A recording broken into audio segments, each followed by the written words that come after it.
কৃষি মানে ধৈর্য, আপনাকে ধৈর্য ধারণ করতে হবে। আজকে আমি আমার লাউয়ের প্রজেক্টটি নিয়ে আসলাম। গতদিন ঝড় হয়েছে, ঝড়ে আমার লাউয়ের মাচা সম্পূর্ণ পড়ে গিয়েছে। পড়ে যেয়ে লাউ মাটির সঙ্গে ঠেকে আছে, যার কারণে লাউ সাদা হয়ে গিয়েছে। আর অনেক সুন্দর সুন্দর জালি হয়েছে লাউয়ের। আসসালামু আলাইকুম ভিউয়ার্স, আশা করি সবাই ভালো আছেন। আলহামদুলিল্লাহ আমি অনেক ভালো আছি। তো আজকে লাউয়ের প্রজেক্টে নিয়ে আসলাম আপনাদেরকে, ভিডিওটি দেখতে থাকুন। আর লাউয়ের মাচা পড়ে যাওয়ার কারণে যে যে ক্ষতির সম্মুখীন আমি হয়েছি সেগুলো আমি বলবো। মনে করেন আমার এই লাউ মাটিতে ঠেকে আছে, যার কারণে লাউয়ের নিচের দিকে সাদা হয়ে যাবে। এই কারণে লাউয়ের কালার অন্যরকম হয়ে যাবে, যার কারণে সাদা হয়ে যাবে, যার কারণে বাজারে আমার লাউটা চলবে না।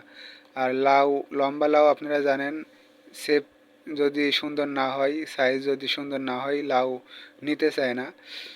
এজন্য যেহেতু লাউটা ঢাকাতে বেশি চলে, আর আমাদের এখানে ঢাকার পার্টি আসে, যে লাউগুলো আপনার মনে করেন যে এখনও উঁচা আছে, সেই লাউগুলো এই যে দেখুন অনেক সুন্দর আছে এবং সবুজ হয়ে আছে। ওই নিচে একটা আছে লাউ। তো এই হলো লাউয়ের বৈশিষ্ট্য। আপনাকে লাউর মাচা ভালো মতন দিতে হবে, না দিলে লাউ নষ্ট হয়ে যাবে, পোকায় আক্রমণ অনেক বেশি করবে। আর এই বান এখন আমার দ্বারাই তোলাও সম্ভব না। এই লাউ তুললাম এতক্ষণ ধরে, তো লাউ তোলা শেষ হয়েছে। লাউয়ের অবস্থা দেখুন, একদিকে সবুজ একদিকে সাদা। আজকে প্রায় 50টা মতন লাউ তুলে ফেলেছি। আর এর ভিতরে হয়তোবা বিক্রয় হবে, আমার আশা করা যায় 25টা হতে পারে, যেহেতু লাউয়ের অনেক মোটা হয়ে গেছে। আর করলাও তুলেছি আজকে।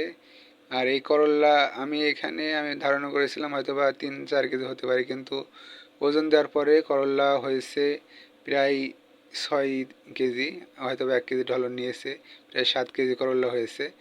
করলার ওজন আসলে অনেক ভালো।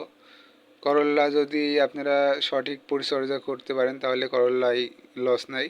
আমার এক বন্ধু সাবস্ক্রাইবার কমেন্ট করেছিল, তাকে অনেক ধন্যবাদ। সে অনেক গুরুত্বপূর্ণ কথা বলেছে। সে বলেছে, ভাই আমি 5 বছর ধরে করলা চাষ করছি, লসের সম্মুখীন হয়ে নাই। তো আলহামদুলিল্লাহ, আল্লাহ তালা আপনার প্রজেক্ট আরও ভালো করুক। সে কিন্তু মালচিং পেপার বাদেই চাষ করে। আসলে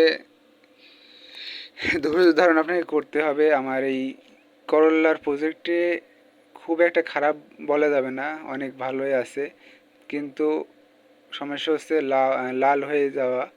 আর অতিরিক্ত রোদ এবং পানি ছিল না, আর এখন বৃষ্টি হয়েছে, যার কারণে হালকা একটু সবুজ সবুজ দেখা যাচ্ছে, নতুন ফুল আসছে। রেখে দিয়েছি, দেখা যাক কী হয়। আর দর্শকরা, বন্ধুরা অবশ্যই চ্যানেলটি সাবস্ক্রাইব করে দিবেন এবং পাশে থাকা বেল বাটনটি বাজিয়ে দিবেন।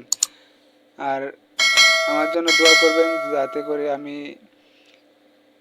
আগামী প্রজেক্টগুলো যদি করি তাহলে ভালো মতন করতে পারি। এবং আসলে সবাই দ্বারাই তো সব কিছু সম্ভব না, তারপর আমি চেষ্টা করছি। আর যারা নতুন কৃষক আছেন বা স্মার্ট কৃষিতে আসতে চাচ্ছেন, তারা অবশ্যই প্রপার গাইডলাইন নিয়ে এখানে আসবেন। সবাইকে অসংখ্য ধন্যবাদ ভিডিওটি দেখার জন্য।